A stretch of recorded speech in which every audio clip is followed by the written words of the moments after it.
பெண்களுக்கு 1000 ரூபாய் கொடுக்க முடியாது என்று கூறிய எடப்பாடி பழனிசாமி 10,000 ரூபாயை எங்கிருந்து கொடுப்பார் என பாராளுமன்ற உறுப்பினர் சுதா கேள்வி எழுப்பியுள்ளார். மயிலாடுதுறை மாவட்டம் சீர்காழியில் காங்கிரஸ் கட்சி சார்பில் பாகம் முகவர்கள் கூட்டத்தில் பாராளுமன்ற உறுப்பினர் சுதா கலந்து கொண்டு செய்தியாளர்களை சந்தித்தார். அப்போது நாடாளுமன்ற கூட்டத்தொடரில் ராகுல் காந்தி பேசுவதற்கு அனுமதி மறுக்கப்படுவதாக கூறினார். காந்தியை நேசிப்பவர்கள் நாங்கள் அகிம்சை முறையில்தான் போராடினோம். ஆனால் பெண் நாடாளுமன்ற உறுப்பினர்கள் பிரதமரை தாக்க முற்பட்டதாக பொய்யான தகவல் பரப்பியதாக குற்றம் சாட்டிய அவர் நாடாளுமன்ற அவையில் உள்ள சிசிடிவி பதிவுகளை மக்களிடம் கொடுத்தால் உண்மை தெரியும் என கூறினார். அதிமுகவை பாஜக கபளீகரம் செய்துவிட்டதாக விமர்சித்த அவர் மகளிருக்கு 1000 ரூபாய் கொடுக்க முடியாது என கூறிய அதிமுக பொதுச் செயலாளர் எடப்பாடி பழனிசாமி 10,000 ரூபாயை எங்கிருந்து கொடுப்பார் என கேள்வி எழுப்பினார். ராகுல் காந்தி அவர்களுக்கு வாய்ப்பு மறுக்கப்பட்டது. அது குறித்து ஜனநாயக முறைப்படி நாடாளுமன்றத்தில் அத்தனை நாடாளுமன்ற உறுப்பினர்களும் நாங்கள் குரல் எழுப்பினோம்.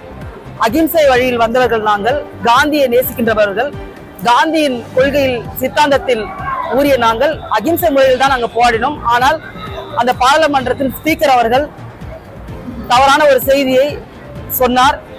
4 பெண் நாடாளுமன்ற உறுப்பினர்கள் தாக்க முற்பட்டார்கள், தாக்குவதற்காக செயல்பட தொடங்கினார்கள், அதனால் நான் பிரதமர் வர வேண்டாம் என்று சொன்னேன் என்று.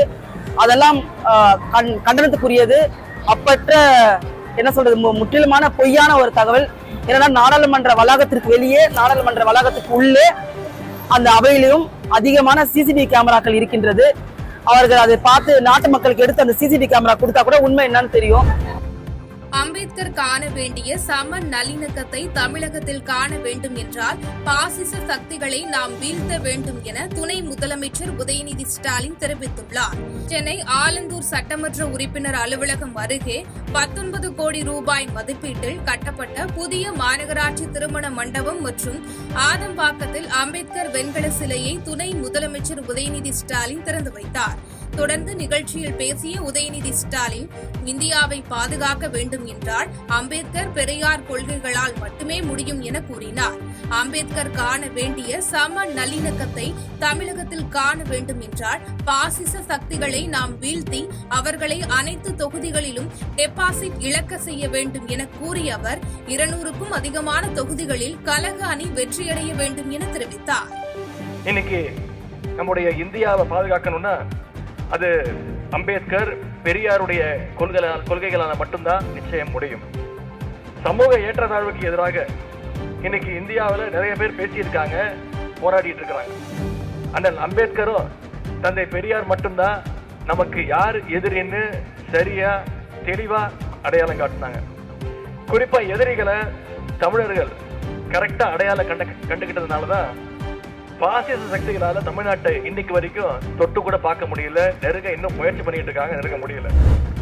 பெரம்பலூர் மாவட்டத்தில் இருசக்கர வாகனத்தில் சென்ற நபர் நிலை தடுமாறி கீழே விழுந்து சம்பவ இடத்திலேயே பரிதாபமாக உயிரிழந்தார். பெரம்பலூர் மாவட்டத்தில் மனைவியை மருத்துவமனைக்கு அழைத்து செல்ல இருசக்கர வாகனத்தில் சென்ற மணிகண்டன் என்பவர் நிலை தடுமாறி கீழே விழுந்து சம்பவ இடத்திலேயே பரிதாபமாக உயிரிழந்தார். தகவல் அறிந்து சம்பவ இடத்திற்கு விரைந்த போலீசார் உடலை கைப்பற்றி பிரேத பரிசோதனைக்கு அனுப்பி வைத்து விபத்து குறித்து விசாரணை மேற்கொண்டு வருகின்றனர். தாவேக தலைவர் விஜய்க்கு அடிப்படை அறிவு, புரிதல் இல்லை என தமிழக வாழ்வுரிமை கட்சி தலைவர் வேல்முருகன் கடுமையாக விமர்சித்துள்ளார். திருச்சியில் நடைபெற்ற தமிழக வாழ்வுரிமை கட்சி டெல்டா மாவட்ட கலந்தாய்வு கூட்டத்தில் கலந்து கொண்ட கட்சியின் தலைவர் வேல்முருகன் செய்தியாளர்களை சந்தித்தார். அப்போது தமிழகத்தின் அரசியல் சூழல், நிர்வாக நடவடிக்கை தெரியாமல் பண்பாடற்ற, புரிதலற்ற செய்திகளைத்தான் விஜய் வேலூரில் பேசியுள்ளதாக விமர்சித்தார். தமிழகத்தில் விஜய் ஆட்சிக்கு வந்தால் IAS, IPS, SP பதவிகளுக்கு 50% பெண்களை நியமிப்பேன் என அவர் கூறியதாக குறிப்பிட்ட அவர், இது UPSC கேடர் என்கிற அடிப்படை அறிவு, புரிதல் கூட அவரிடம் இல்லை என கடுமையாக தாக்கினார். கரூர் சம்பவத்தை முதலமைச்சர் மிகவும் நாகரிகமாக கையாண்டதாகவும் விஜய்க்கு சாதகமான பதிலைத்தான் முதல்வர் கூறியதாகவும் தெரிவித்தார். ஆனால் விஜய் முழுக்க முழுக்க உண்மைக்கு மாறான பொய்யான தகவல்களை தொடர்ந்து கூட்டங்களில் பேசி வருவதாகவும் குற்றம் சாட்டினார். மேலும் விஜய்க்கு தமிழகத்தின் புவியியல் அரசியலும் தெரியவில்லை, சமூக அரசியலும் தெரியவில்லை என சாடினார். தமிழ்நாட்டுடைய அரசியல் சூழல் தெரியாமல், தமிழ்நாட்டுடைய அரசியல் நிர்வாக நடவடிக்கை தெரியாமல், ஒரு பண்பாடற்ற புரிதலற்ற செய்திகளைத்தான் திரு விஜய் அவர்கள் நேற்றைய தினம் வேலூரில் பேசியிருக்கிறார்.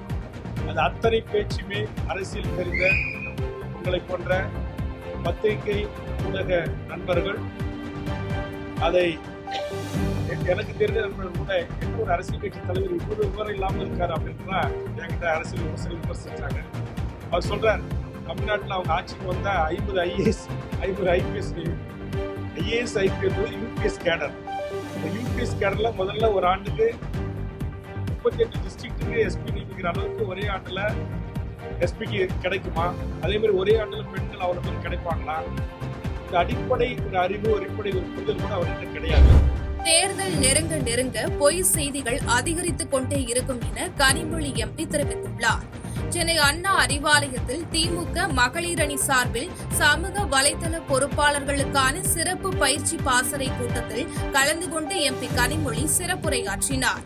அப்போது பாஜக தொடர்ந்து பொய் செய்திகளை பரப்பிக் கொண்டிருப்பதாக கூறிய அவர், இல்லாத ஊர் பெயரை சொல்லி அங்கு தமிழர்கள் அனைவரும் சேர்ந்து வட இந்தியர்களை அடித்ததாக ஒரு செய்தியை பரப்பலாம் எனவும், இல்லையென்றால் ஜாதி பிரச்சனையை உருவாக்கக்கூடிய ஒரு செய்தியை பரப்பலாம் எனவும் குற்றம் சாட்டினார். திமுக ஆட்சிக்கு வந்தவுடன் கோவில்கள் இடிக்கப்படுவதாக எத்தனையோ பொய் செய்திகளை அவர்கள் தினம் பரப்பிக் கொண்டிருப்பார்கள் என கூறினார்.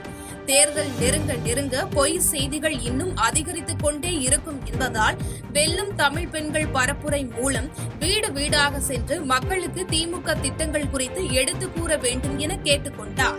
பிஜேபி தொடர்ந்து பொய் செய்திகளை பரப்பிக் கொண்டிருப்பார்கள்.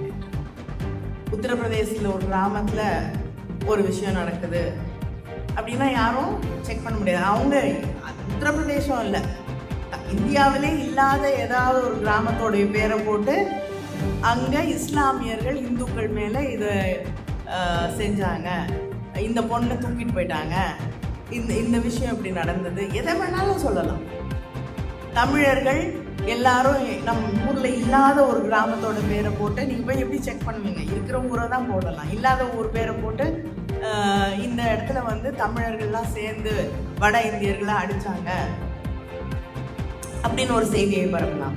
இல்லைன்னா ஜாதி பிரச்சனையை உருவாக்க. செய்திகளை உடனுக்குடன் தெரிந்து கொள்ள கீழ்கண்ட கேபிள் மற்றும் DTH நெட்வொர்க்குகளில் எம்நாடு செய்தி தொலைக்காட்சியை காணுங்கள். பாதகம் செய்பவரை கண்டால் நாம் பயம் கொள்ளலாகாது பாப்பா. மோதி மிதித்துவிடு பாப்பா, அவர் முகத்தில் உமிழ்ந்து விடு பாப்பா. அண்மை செய்திகளை உடனுக்குடன் தெரிந்து கொள்ள இணைந்திருங்கள் எம்நாடு தொலைக்காட்சியுடன்.